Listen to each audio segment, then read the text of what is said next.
Добар ден, почитувани гледачи. Гледате Daily Click на телевизија 21. Денешната емисија малку поинаква, надвор од политиката и надвор од политичките теми. Ќе разговараме за некои добри работи, интересни работи, како што е чистење на ѓубрето, животната средина, одржувањето на животната средина, садењето на дрва, кое е посебно потребно во овие времиња каде што температурите од година на година се зголемуваат и се соочуваме, секоја година се соочуваме со више огромни пожари, со девастирачки последици од истите. Денешниве мои гости се извршни директори на Менен Маунтин, кои се идејни креатори на Генералка Викенд и на Сончева гора. За што точно станува збор и за нивната работа, ќе дознаете во текот на емисијата. Време е да ги представам моите гости. Ханес, Јекл. Hello. How are you? I'm very well. Thank you very much. How are you? I'm doing all right. Thank you very much for participating in this show today. Thank you very much for inviting us. It's a great honor to be here. In the name of I think Gordana and me, we are very happy to be with you, and we're following TV21 very, very long time. And this year we're gonna do some things together, and I'm very, very happy that we can realize all of these things. Гордана, Софија, добар ден и за вас. Добре дојдовте. И благодарам што прифативте да бидете дел од нашата емисија. Фала ви, чест ни е. Да се вратиме пред да дојдеме, Гордана, со вас ќе разговараме за конкретните резултати, за статистиките и за што е тоа сработено. Меѓутоа сакав да се вратам на почетокот и да поразговарам малку со Ханс во врска со идејата. Hans, before we get into numbers and results and data and everything else, I wanted to discuss with you about the idea. You're a guy coming from Austria, so you're executive director of Menен Mountain. And I mean, can you explain how it happened? Why the idea? Why here? It's very, very simple, actually. I mean, I'm very happy about having this high position in Menен Mountain because it's very hard to get there. But basically, Menен Mountain is a small company. It's Gordana and me made this company in 2020. And this is basically also when the idea was born to create something about Macedonia. Because one thing that is uniting us is the love and the love to this country. And we saw in which state Macedonia is in terms of economic development, in terms of environmental development. And it really started to hurt me physically as a person who really loves this country from the bottom of my heart. I feel very well here in Skopje. I love the people from all cultural backgrounds. It's such a rich country in terms of culture, in terms of history, but also in terms of hospitality. I have rarely seen such a warm, polite people like the ones that are living in this country. And I was always welcomed here as a friend, as a family member. And for me, it felt immediately like, okay, I need to give something back.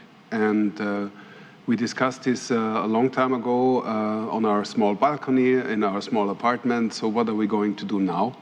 And so we decided to do something for the country, to create our vision for this country. And our vision is very simple. It's clean, it's good, everybody feels free, everybody can do whatever he wants or she wants. And we have clean energy, tourism, and prosperity. So this all sounds nice. And so we broke it down in several parts. And the first part was the environment. And so we were thinking about what can we do about the environment, and not just about the environment, about the recognition of the people what the environment really is. Because when we talk about the environment, it's always a third person in the room, you know, it's somebody out there, you know, but so the environment, the cousin that we don't talk to, you know. And, but the environment is not that. The environment is actually the air that we breathe, you know, the water that we drink, when we go in front of the street, the noise that we are experiencing every day, the bad air quality, all of these things, this is actually our environment. And everybody is confronted with the environment all the time. So we don't need to build awareness about what the environment is. We just try to tell the people that they are creating the environment that they live in. So basically what we tried to do then is to to analyze how we came to this point and also how we can get out of this point, looking at other countries, how they did it. And I think the best way to get in touch with the problem is to touch the problem. So by doing so, we were asking in the first year 10 municipalities in Macedonia from all different geographical, social, and also historical and cultural backgrounds to join this event. And we were surprised that these 10 municipalities immediately joined and said, okay, we're gonna do this, what do we do? And we said, we're gonna bring you some bags and some t-shirts and some drinks. And you just collect the waste and we're gonna weight it. And when we have weighted it, we're gonna make a deal with the Ministry of Agriculture that they will dedicate 1 tree for every 10 kilogram of selected and collected waste during Generalka weekend in their annual plantation plans. So that was the idea. It was not confirmed around that time from the ministry itself. We were in negotiations. They thought that we were crazy. So this is what I wanted to ask, from the very beginning, how they liked the idea. They thought you're crazy, right? No, of course. They completely, I mean, look at us, right? We are just 2 normal people and showing up and say, we have a great idea, we collect waste, and for every 10 kilogram, you give us a tree, right? And they say, yeah, of course, and ciao. But Gordana is a very... persuasive. Persuasive, maybe, but they had a different term. How they called you? Persistent. Persistent. Persistent. That's a... Uporna.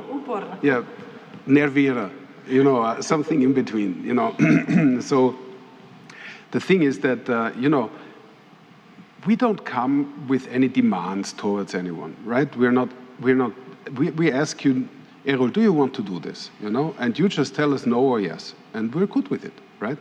But, there's one weakness in Macedonian, how can I say, socialization. People have big problems saying no. And as long as they don't say no, that also means that they didn't say not yes. So for an Austrian guy, you have to clearly say no, go home, or something, But they were too polite to say that. So for us, that meant, okay, it's a maybe. And after 1.5 years, we were happily signing this memorandum together with the National Forestry and the Ministry of Agriculture that they will implement for every 10 kilogram of collected waste during Generalka weekend, 1 tree in their annual plantation plans. And from that day on, and I'm very, very happy to say that this was an action that went over the governments. So it started with the last government, but this government took it happily over. We seamlessly had collaboration with the new Minister of Agriculture, with the new director of Makedonske Šume, who were very supportive, a very patriotic action. I mean, it is a patriotic action. Clean your country and plant something for future generations. It couldn't be more patriotic. If you do this for your country, you do a lot. And we are so happy and honestly also proud that they recognized after 4 years of Generalka weekend that we're not just talking, we're also doing. And that they immediately also said, okay, we're gonna support this again. And also in this year, for every 10 kilogram that we collected, they planted 1 tree. That was approximately 30,000 trees. 30,000 trees this year, which adds up for the whole lifetime of Generalka weekend. And this year we're going to celebrate the 5th anniversary. The government of Macedonia already planted more than 125,000 trees. And this is a remarkable number because we stepped from this little idea from our balcony to something that is happening in the middle of our society with the full recognition of our government and also with a lot of interest from the outside of the country. We are recognized, we're getting feedback from Bosnia, from Austria, from Albania, from Kosovo, that they ask us, we want to do Generalka weekend in our country as well, So you're telling me, actually, you mentioned that it took approximately 1.5 years after the idea was generated to see the first results, yes. to see the first movements. Yes. Which is okay in general. It requires time, but I would say it's fair enough, 1.5 years. But my question is now, why do you think that this country needed some Hhannes from Austria or Gordana to jump into our scene and make things like this? I mean, first of all, nobody needs a Hhannes and everybody needs a Gordana, right? Just to make these things clear. So I'm very happy that Gordana took me on, and so I'm allowed to follow her steps and to help her doing these things. But it didn't need. Maybe sometimes it's good to come with a view from the outside, because with everybody we are talking to, and it doesn't matter from which educational background or financial or social background this person was, but basically people are moved all by the same topics: security, healthy life, and with security I mean like the economical security, getting paid. It doesn't have to be a lot of money, but enough money to have a good life, to have a good education for the kids, have a safe job, and also to have a good environment, to have clean streets that we're living on, that we have a clean nature in our national parks, in our parks, that people feel comfortable. So this is, these are points that are in every culture the same, no matter from which cultural background we are talking. But everybody has the same needs. And sometimes in Macedonia, I think the topics that are virtually separating us find more place in the media and in our daily lives than actually necessary. Because I think that people are more concerned about their jobs, about the healthy environment, about the good air quality in Skopje or in Bitola. Especially these days when we see the pollution in Skopje, which is tremendous. This is something. And it hits everybody. It doesn't matter from which cultural background you're coming. If you're Austrian, if you're Macedonian, if you're Albanian, if you're American, it doesn't matter. We are breathing the same air. We're breathing the same, we're drinking the same water. And so maybe it is time, and for me maybe it's easier to say it out loud, because I'm not initially a part of this society. I come from the outside, but I feel nothing but love and respect towards the people and this country. And from this position, maybe it's easier for me to connect the dots that are already existing than for a person that is already involved in its own cultural background, political background. And this also brought us, I mean, we felt also this kind of movement, because everybody is a son or a daughter of somebody. It's a small country. It's a small country, yeah. We're all there's a cousin somewhere all the time, you know. And this is a very great benefit, basically, because it is always pointed that nepotism is like corruption, you know, and all of these things. Yes, horrible. But actually, if you see it in this manner, if you pick your phone, you make 3 phone calls, and something is happening, you know, then this is also a technical advantage that we have towards other countries that are bigger, such as Germany. So you're saying there's a positive side of nepotism? Yes, there is. Yes, there is. I mean, the positive side is, I mean, the energy is this: I want to get from here to here in the shortest possible way. So how will I do it?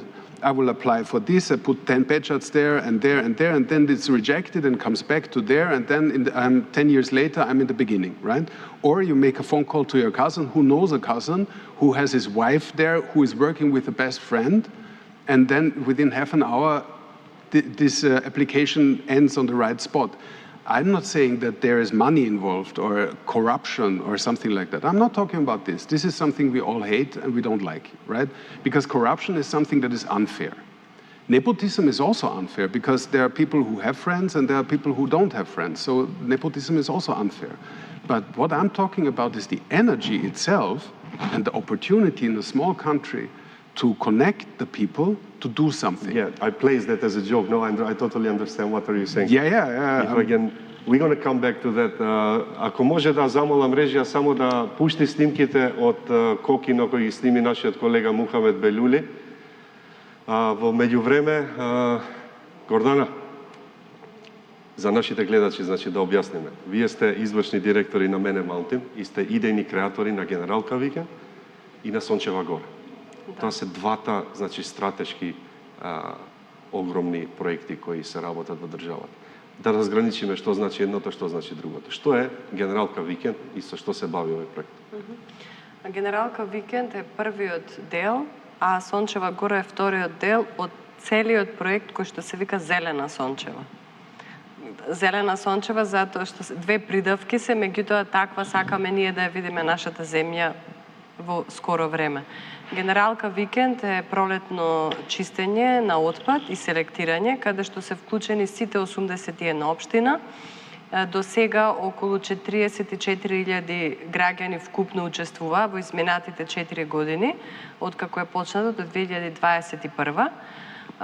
Вклучени се над 600 организации, секоја година тој број се зголемува, од невладини, спортски клубови, пензионерски здруженија, акцијаши, компании, значи се вклучуваат сите граѓани. Значи работ функционира на база на волонтеризам. На волонтеризам. И до сега колку волонтери се пријавиле?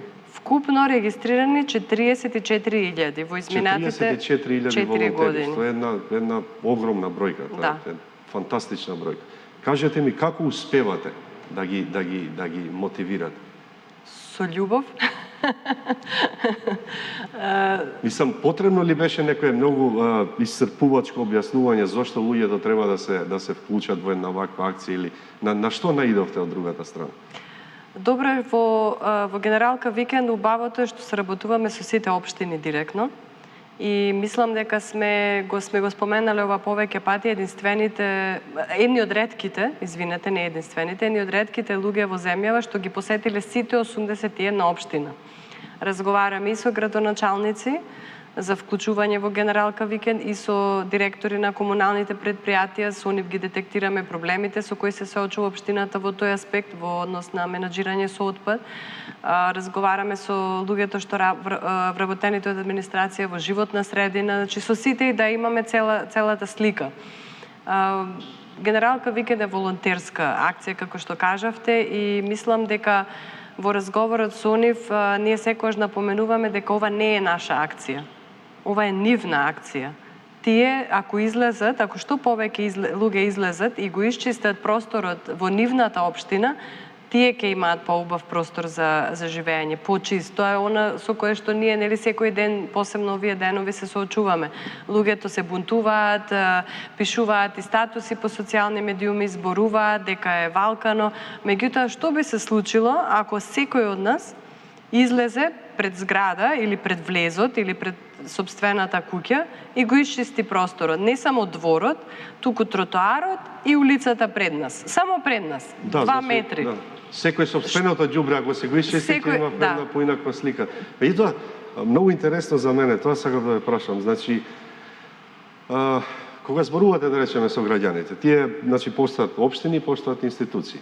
И да речеме, ако пристапот кон граѓаните, ајде да се организираме волонтеристички, да се исчистиме својата средина, така, својата општина, за да биде подобро за сите. Да. Дали можеби некогаш сте се соочиле со одговор, па почекајте, зашто јас да волонтирам за нешто такво, кога имам институции кои ги плаќаме од свој джеб, кои треба да се ја завршат таа работа? Дали имавте такви реакции или навистина ова не се соочите со тие моменти, сите си ја зема оваа задача, да наречена задача со љубов и сериозност? Наискрено немавме таква ситуација, да не идеме на таков коментар. Со некои општини ни требаше подолго време, додека се вика легне по раката.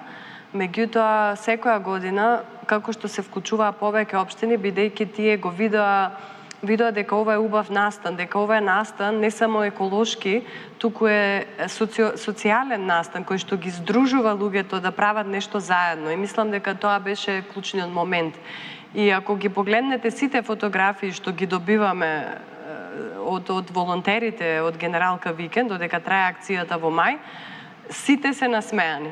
Затоа што на луѓето мислам дека им недостасува да излезат заедно и да придонесат нешто за самите нив. Бидејќи кога тие излегуваат и чистат, тие не чистат за никој друг, освен за самите нив и за нивните семејства. И мислам дека таа порака ја ги допре сите волонтери и излегува и со голема радост изчистија. Главните херои се волонтерите, меѓутоа и општините. Бидејќи општините се тие кои што ги повикуваат, кои што ги одредуваат локациите што ќе се чистат, секако во координација со нас, меѓутоа за нас тие се најбитните играчи. И до во овие 4-5 години колку функционирате, значи до сега властите беа кооперативни, без разлика кој е представник на општината. Секоја година беше се подобро, бидејќи почнавме како што спомна. Наидовте на разбирање и поддршка. Да, на разбирање и поддршка. Секоја година бројот на општини учеснички се дуплираше. Така да минатата година за прв пат имавме 81 општина, која што сите, значи 81 општини, што значи повеќе од 300 училишта учествуваа, повеќе од 600 организации. Ние ги имаме сите волонтери регистрирано, бидејќи општините ни испраќаат точно колку се собрало отпад, колку луѓе учествувале, од кои организации, ги добиваме сите податоци, меѓутоа бидејќи многу луѓе се вклучуваат дополнително, ги немаме вкупно сите волонтери, така да можеби се и повеќе од 44.000. Ние се надеваме дека ќе бидат оваа година во мај повеќе од 100.000. Луѓето треба да знаат дека, како што споменав еднаш, животната средина не е хипи хоби. Животната средина е екзистенција. Се зависи од каква е ситуацијата со отпадот и загаденоста на воздухот. Прво за нашето здравје, потоа за туризмот, а туризмот е директно поврзан со економија. Ние не можеме да развиваме ни туризам, ни економија, ако немаме чиста држава. Точно. Уште неколку бројки сакам да чуем од вас. Колку отпад, да речеме, минатата година е собран? Значи, ова бројката со волонтерите е стварно фасцинантна. Да видиме колку отпад е собран. Имате тие статистики? Имаме се. Имаме дури до грам, до килограм. Во која општина колку е собрано, меѓутоа вкупната бројка беше 300.000 килограми отпад собрани во 3 дена. Колку што траеше генералка викенд, бидејќи настанот е секој втор викенд во мај. 300.000 килограми за само 3 дена во само 3 дена. На ниво на целата држава. На ниво на цела држава. Значи цела држава, сите овие волонтери чистеа во исто време на повеќе од 400 локации. И се собра над 300.000 килограми отпад, 300 тони. Навистина фасцинантно. Пред да дојдеме до садењето на дрвцата, сакам да ве прашам сега дали имате некоја идеја за отпадок, значи ѓубрето што се собира. Што понатаму со тоа ѓубре? Дали има идеи, некои иницијативи, ваша идеја некоја за евентуално рециклирање, например? Дали сте размислувале за тоа? Дали има некакви шанси? Апсолутно. Генералка викенд е само што се вели на гребкање на површина. Нашите идеи за тоа како може да се реши на национално ниво ситуацијата со отпадот одат многу подлабоко и ние веќе ги комуницираме идеите со сите општини. Некои од нив се навистина отворени за тоа. Например, во Генералка викенд, само да го нагласам, отпадот не само што се собира, туку и се селектира. Наши партнери се пакомак и нула отпад, значи се селектира пластика, хартија, повозрастните селектираат и стакло, кабаст отпад, значи општините некојаш учествуваат и со механизација, се чистат големи депонии, значи се чисти масовно, баш е генералка и се собира секако и електронскиот отпад. Ние комуницираме со општините еден аспект кој што е многу важен за нив економски, а тоа е дека ако секоја општина вклучи, имплементира селектирање отпад во домовите, во домаќинствата, и тој отпад се собира, да речам, во одредени денови, пластика во вторник, хартија во среда и така натаму, и тој отпад општината може да го продава на компании на кои што токму таквиот отпад им е многу неопходен. целиот тој буџет од продадениот селектиран отпад оди назад во општината и може да се инвестира во некоја нова инфраструктура.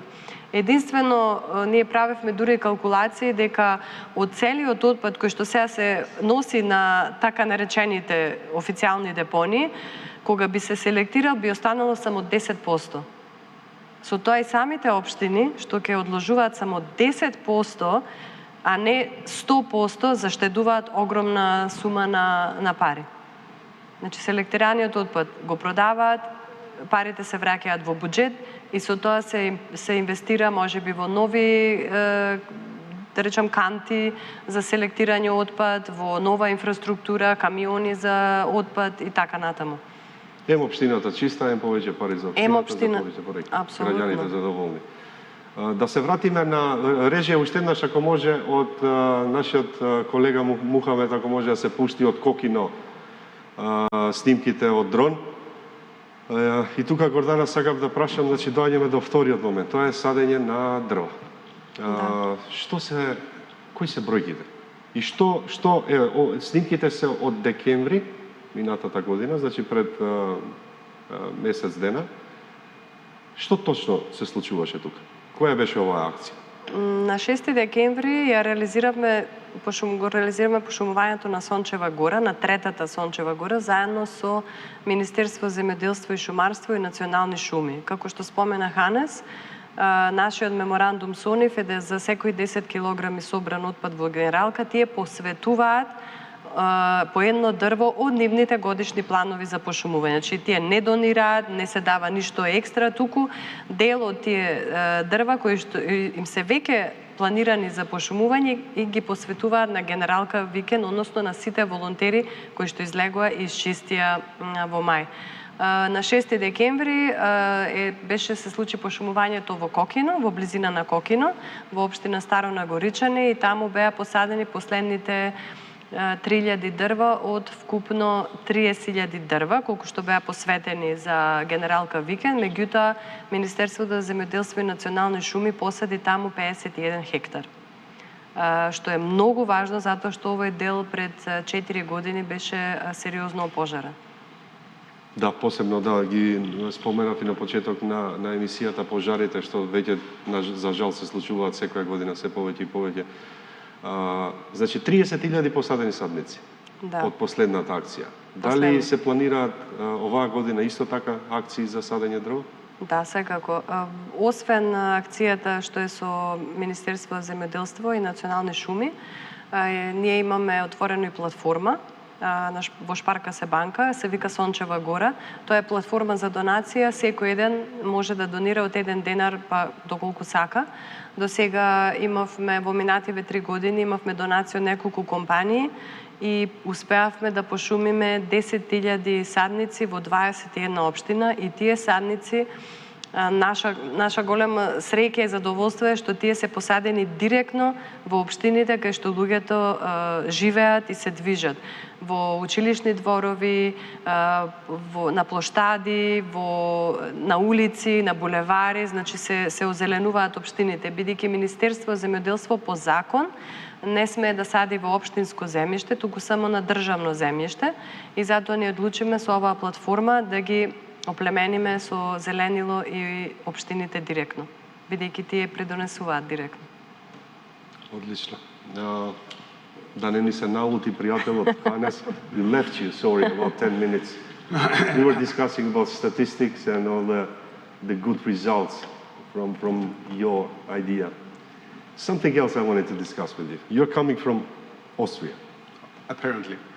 Here, we are saying a country with a different mentality, let's say European mentality. Here, there are discussions, arguments, and debates. For example, if we take, as an example, Slovenia, which was, as Macedonia, part of the former Yugoslav Republic. And Slovenia is now the cleanest country in Europe.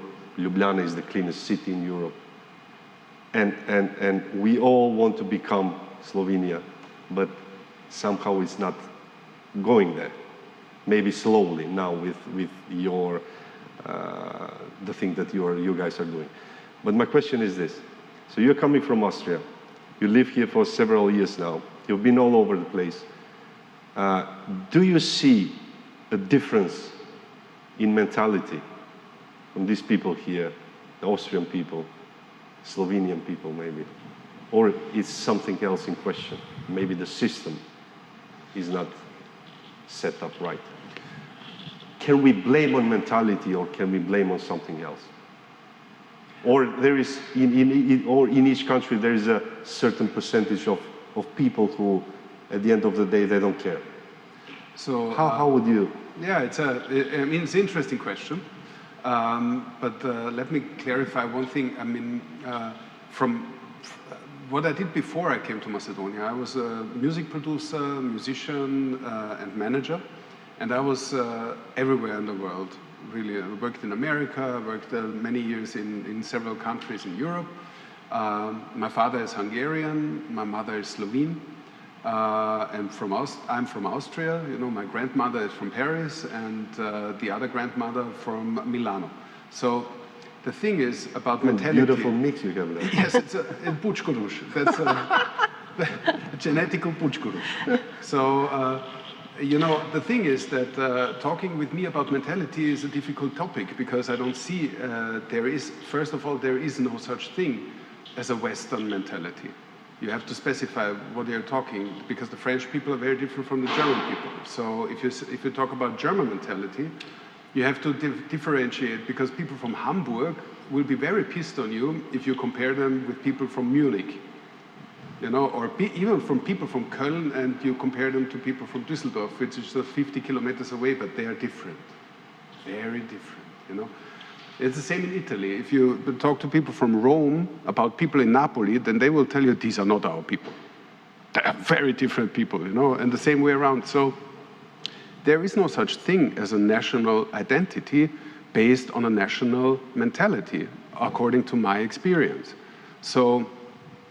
And then there's a second thing. I think there is, in general, not a difference. There is no such thing as good people and bad people, because of their cultural background. This is not existing. People are people, and people are the result of where they were born, in which social circumstances they were raised, and in which education they went through. And these are the people. If you put 10 Macedonians on one table, you will have 12 opinions. So it's really hard to say, you know, it's hard to talk about a national identity based on mentality.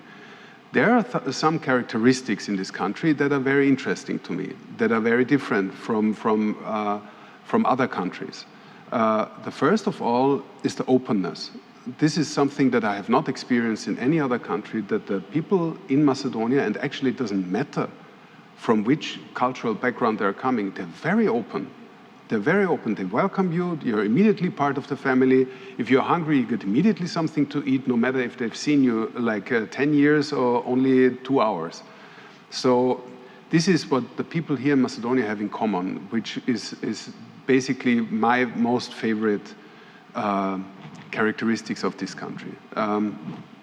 Then we talked about nepotism. Nepotism is really like, I help you, you help me, and we somehow manage, you know?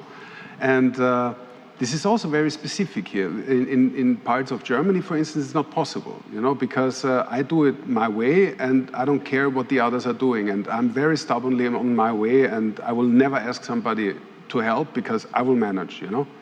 And here it's different, you know, I cannot manage, I have to ask somebody. And somehow you meet there and we manage somehow, you know?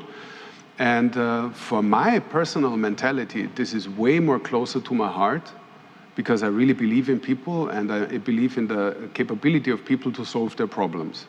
So what we've experienced in Macedonia, or what Macedonia has experienced during the last 30 years, is a horrible transition from Yugoslavia to become an independent state.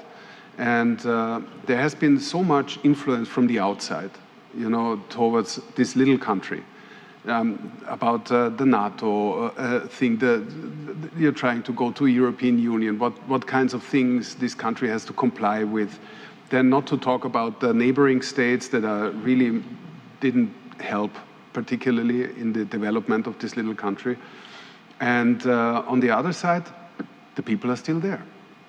And the people are still working and they're still doing, you know. So there is a power in the people in these 250 kilometers, you know, that is remarkable. And what I believe in and what I saw and why I think Macedonia is so special is that I believe that the people here are capable to do incredible things out of nowhere, where nobody can expect it. And something that they can achieve that no Germany, no Austria, no Slovenia can ever achieve. And these are the things that I meant with nepotism. You call, I call, we help, we do, and then suddenly it works, you know?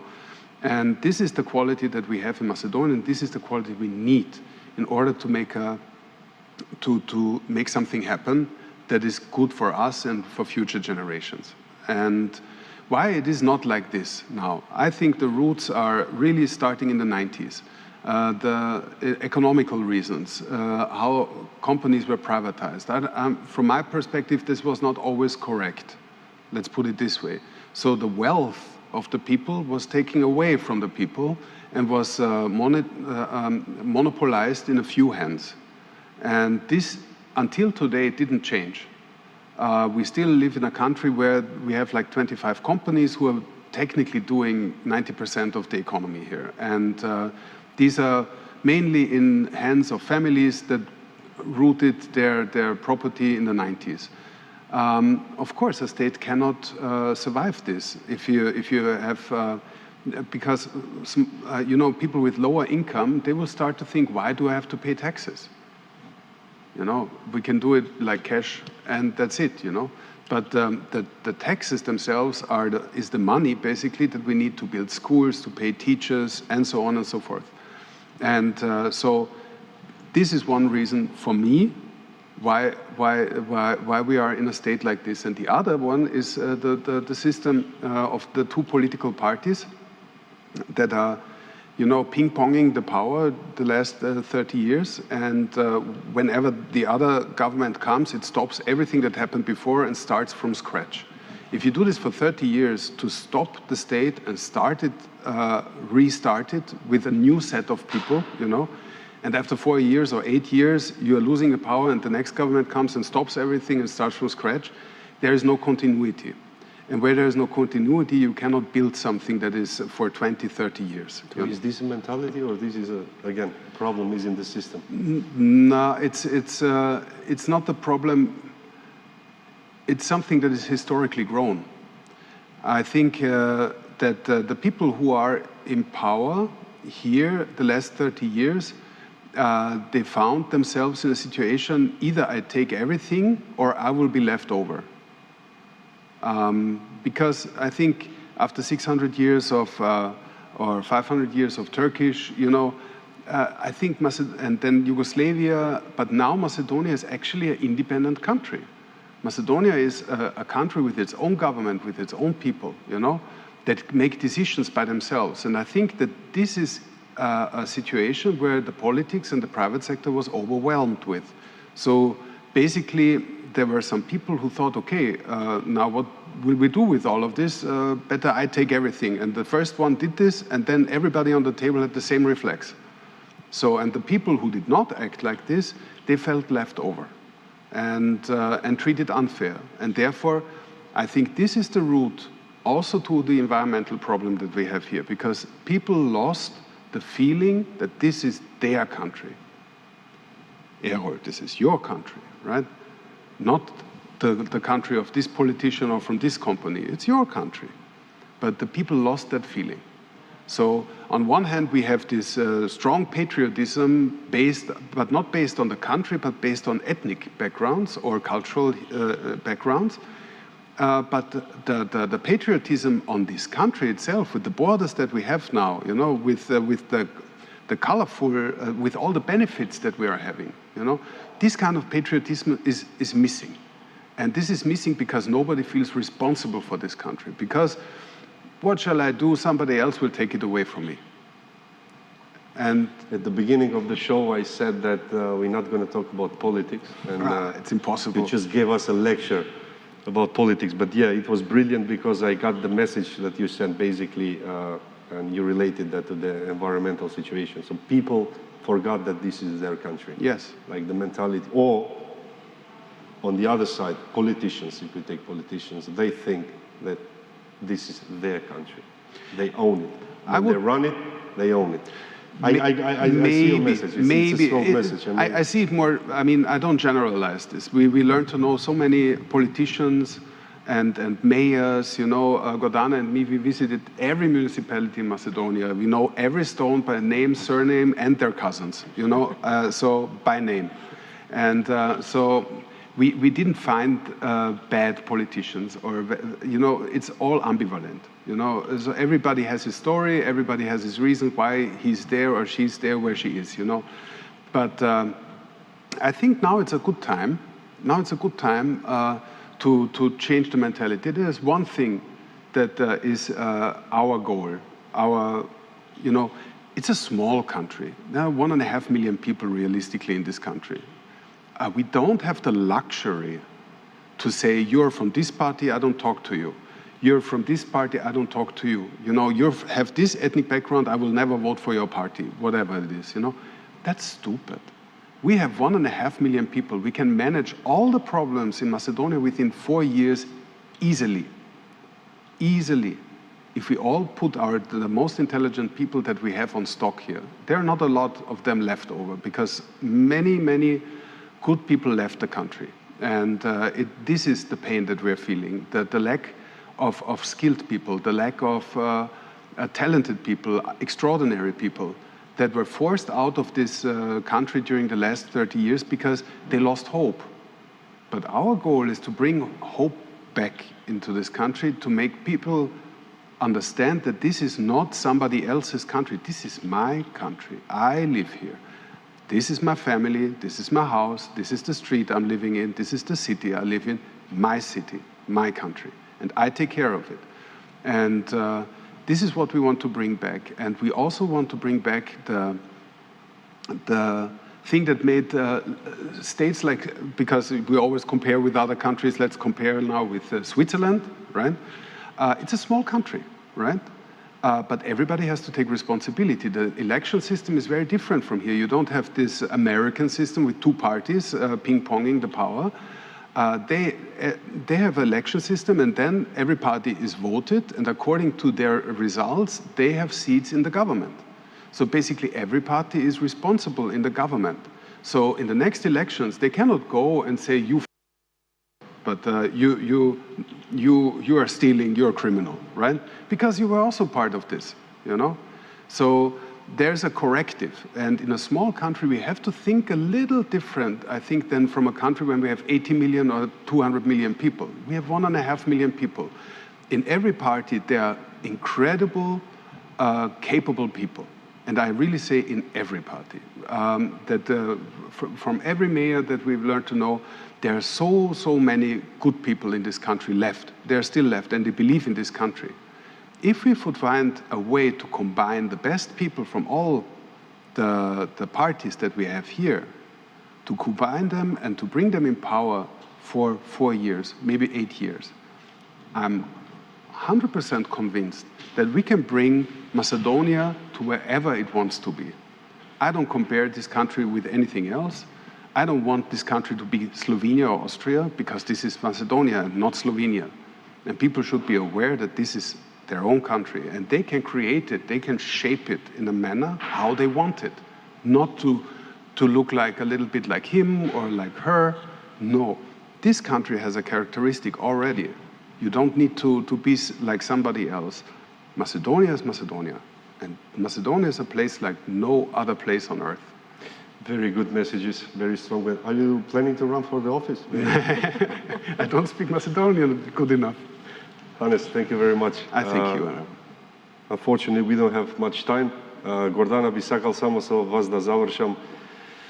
Тоа што го дискутираше и Ханс, значи зборувавме и за менталитет, зборувавме и за систем. Разликата, тоа што сме го приметиле е и што сме сведоци самите, дека наши луѓе кои живеат тука и работат или веќе не живеат тука, живеат некаде во некоја европска држава или работат таму, фино лепо знаат да се однесуваат по правилата и прописите во тие земји, меѓутоа тука некако малку поинаку. И сега повторно тоа прашањето се работи за менталитет и за систем. Тоа што вие, да речеме, го докажувате, велите тоа спротивното, дека луѓето сепак се заинтересирани, само им треба една мала мотивација, една иницијатива која више сега ја на големо ја работите. Сакав да ја прашам за крај, каде се гледате за неколку години од сега? Генералка викенд ќе трае до 2031 и до тогаш нашата цел е Македонија да биде исчистена од отпад, со решени диви депони, комплетно исчистени, со имплементиран систем, унифициран национален систем за менаџирање со отпад, што апсолутно вклучува селектирање на отпадот и реупотреба на отпадот, со чисти реки, кои што за жал сега се екстремно загадени. Значи, реките се крвотокот. Тоа е како нашиот крвоток да го наполниме со отпад. Езерата да бидат исчистени, почвата да биде чиста, затоа што таа почва ние ја земаме, ја јадеме храната, затоа е директно поврзано и со екологија и животна средина со Министерство за земјоделство, бидејќи се е холистички поврзано, како што споменав, и со земјоделство, со здрави намирници, здрав зеленчук и овоше, по кој што ние сме многу познати и сме горди на тоа, и поврзана и со туризам, и со економија, со здравство, со се. Значи, тоа е еден цел круг. Би сакала луѓето да знаат дека, како што кажа Ханес, ова е нивна земја и дека секој од нас мора да земе одговорност и да го собере отпадот. Почнувајќи од пред врата, што се вели, како што почнала мајка Тереза, да помага на луѓе кога излегла од пред врата. Не отишла директно во Индија, туку прво локално, тука. И затоа што знам, ти спомена преска, има компании, фирми кои што се одговорни да го собираат ѓубрето. Да, меѓутоа, ако сите од нас го фрламе ѓубрето по улица, тоа е како да си фрламе ѓубре во дневна соба. Тогаш комуналните предпријатија не се задолжени да го собираат тој отпад. Луѓето се задолжени да го одложат отпадот во контейнер, а комуналното да го подигне и да го испразни контейнерот. Затоа што кога следниот пат, кога го впериме прстот во комуналните предпријатија, треба да го вратиме и да го впериме кон нас. Ние сме одговорни и ние треба да преземеме одговорност за самите нас, за нашиот здрав живот. Ханес, го прашавте во Австрија. Во Австрија ние одиме често и забележувам дека кога луѓето пешачат, и ако видат било каков отпадок, ретко е таму да се види отпадок на тротоар или на улица, меѓутоа тие го собираат. Го става во джеп и во првиот контейнер го одложува. Таму нема канти за отпад на секои 5 метри, затоа што луѓето го зема отпадот во ташна или во кеса и потоа кога ќе најде контейнер го одложува или го фрла дома. Кај нас малце обратно и наша цел е да се смени тоа. И како што кажа Ханес, да се реконектираат, да се поврза луѓето со нивниот дом. Оваа земја кај што живееме е наш дом. Зашто да не биде чисто? Зашто да не биде убаво, средено, зелено, чист воздух? И ние како граѓани апсолутно дека може многу да придонесеме во тоа. Сите нас. Гордана, Софија, благодарам многу што бевте. Благодарам, Миро. Hannес, thank you very much for your participation. Thank you very much for your messages. Драги гледачи, се надевам дека гледавте интересна и добра емисија со некои многу добри, одлични поенти и се надевам дека ќе се приклучите на оваа кауза, што е за сите нас многу битна. А тоа е, ако сите, како што кажува моите гости, барем се занимаваме со нашето ѓубре и не уништуваме својата околина, тоа ќе биде добро за сите нас и за целата наша држава. Останете во добро здравје, се гледаме во наредна прилика.